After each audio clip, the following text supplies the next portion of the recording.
Di dalam kehidupan kita sangat wajar mendambakan hal-hal yang kita idamkan berupa keberhasilan, kesuksesan, sebuah pencapaian prestasi yang gilang gemilang, kelulusan mungkin, atau juga kesembuhan dari sakit. Dan segala macam hal yang kita idamkan itu tentu saja biasanya menjadi bahan doa kita mohonkan kepada Tuhan. Namun, sesungguhnya yang kita perlu waspadai adalah justru ketika kita sudah mendapatkan apa yang kita idamkan itu. Sesuatu yang kita nantikan dan sudah tercapai, kita begitu gembira, bahagia. Sakit yang menahun tidak sembuh-sembuh, lalu kita sembuh dan kita bahagia. Dan semua ini mengajarkan kepada setiap kita untuk perlu berwaspada. Karena sesungguhnya di balik segala pencapaian-pencapaian yang baik, keberhasilan-keberhasilan yang baik, kesembuhan, dan segala cita-cita atau masa depan yang kita dambakan, harapan yang terpenuhi, bila kita tidak menyadari, bila kita tidak bersandar kepada Tuhan, maka itu justru menjadi bumerang buat kita. Ada hal yang kita perlu hati-hati ketika apa yang kita inginkan tercapai, karena di situ kita sedang diuji untuk tetap rendah hati. Istilah merasa di atas angin adalah sebuah ungkapan yang dikenakan kepada orang yang setelah dia mencapai sesuatu, dia mendapatkan sebuah kegembiraan yang luar biasa.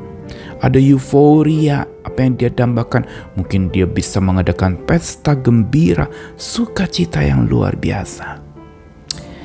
Namun merasa di atas angin mempunyai sebuah pemahaman bahwa orang merasa bahwa dirinya sudah ada di atas. Orang merasa bahwa dirinya itu sudah dikipasi oleh angin kebahagiaan dan mereka merasa melambung begitu tinggi. Merasa di atas angin adalah sebuah sikap kemelambungan diri. Merasa diri sudah selesai mencapai sesuatu yang didambakan.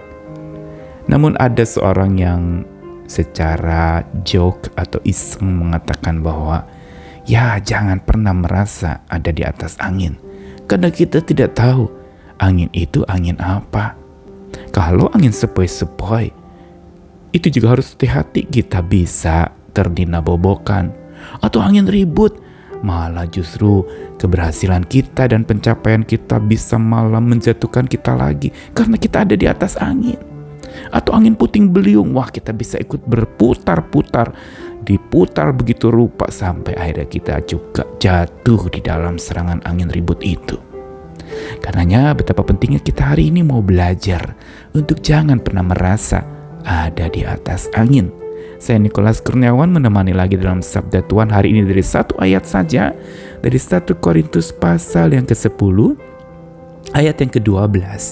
Saya bacakan pertama di dalam versi terjemahan baru. Sebab itu siapa yang menyangka bahwa ia teguh berdiri, hati-hatilah supaya ia jangan jatuh. Atau kalau dalam versi firman Allah yang hidup dikatakan, jadi berhati-hatilah kalau saudara mengira mustahil saya akan berbuat demikian. Hendaklah saudara waspada, karena saudara juga mungkin jatuh ke dalam dosa. Dan 1 Korintus pasal 10 ayat 12 dari Alkitab versi bahasa Inggris New English Translation digunakan sebuah kalimat, so let the one who thinks he is standing be careful that he does not fall. Apa yang akan saya bagikan hari ini adalah sebuah pengingatan. 1 Korintus pasal 10 adalah merupakan sebuah kupasan Rasul Paulus tentang bangsa pilihan Allah, yaitu Israel. Yang dikatakan kalau LAI memberi judul Israel sebagai peringatan, justru keberhasilan mereka, bahkan anugerah yang mereka dapat, bertubi-tubi mereka terima berbagai macam privilege yang Tuhan berikan. Mereka bisa menjadi bangsa yang besar, mereka umat pilihan Allah, mereka dilindungi begitu rupa, dikhususkan oleh Allah, dan dikatakan melalui mereka itu Mesias lahir, dan segala hal yang dikenakan kepada mereka itu bagaikan anugerah bertubi-tubi datang kepada mereka. Bahkan ketika mereka keluar dari penindasan pun itu dipelihara oleh Tuhan dengan tiang awan, tiang api. Lalu juga pada masa-masa pembuangan pun Tuhan tetap masih memelihara dan memimpin mereka. Namun di sini dikatakan bahwa hati-hatilah, waspadalah, sebab siapa yang menyangka ia teguh berdiri, ia sudah mencapai keberhasilan, dia sudah mendapatkan yang diidamkan, harus disertai dengan sikap hati-hati. Mungkin kita penuh dengan sukacita di hati kita, tapi kita juga perlu mengingatkan dan menanamkan sikap hati-hati supaya jangan jatuh. Sebagaimana tadi dalam versi bahasa Inggris dikatakan, biarlah seseorang yang berpikir bahwa dia sedang berdiri, dia juga harus berpikir bahwa waspada, dia bisa jatuh. Apa yang akan kita renungkan bersama ini merupakan sesuatu pengingatan untuk supaya kita bisa belajar dari Israel. Dan dalam aplikasi kehidupan sehari-hari kita juga mesti paham bahwa setiap apa yang kita dapatkan jangan membuat kita menjadi pongah dan merasa, wah saya sudah mencapai, wah saya sudah senang dapat, bahagia saya. Sampai di situ justru kita perlu belajar untuk tetap rendah hati dan menyadari bahwa segala apa yang ada pada kita itu adalah anugerah Tuhan. Tuhan kita adalah Tuhan yang begitu tegas tapi sekaligus lembut. Dia juga Tuhan yang dengan kerendahan hatinya, segala apa yang Dia bagikan itu tidak membuat Dia menjadi pongah, dan segala apa yang bahkan diambil daripadanya tidak membuat rebah. Bukankah itu yang diperagakan Yesus Kristus pada masa hidupnya? Dia mengalami masa di mana dia melakukan berbagai macam karya-karya yang dipuja-puja orang. Hosana, hosana, memuja-muja orang kepada Yesus karena dianggap ini adalah raja. Dia bisa memberi makan kepada banyak orang, dia bisa menyembuhkan orang sakit. Tapi itu tidak membuat Yesus lalu kemudian besar kepala dan merasa bahwa dia sudah tangguh, dia sudah teguh berdiri. Tidak pernah, justru malah kita lihat semakin selesai Yesus melakukan karya-karya yang begitu spektakuler, habis itu dia justru menyepi. Dia tidak mau menjadi ditiup angin pujian orang-orang pada waktu itu, tapi dia justru menyadari bahwa dia bisa itu adalah karena Allah Bapaknya. Karena itu biar kita boleh membangun sikap hati-hati.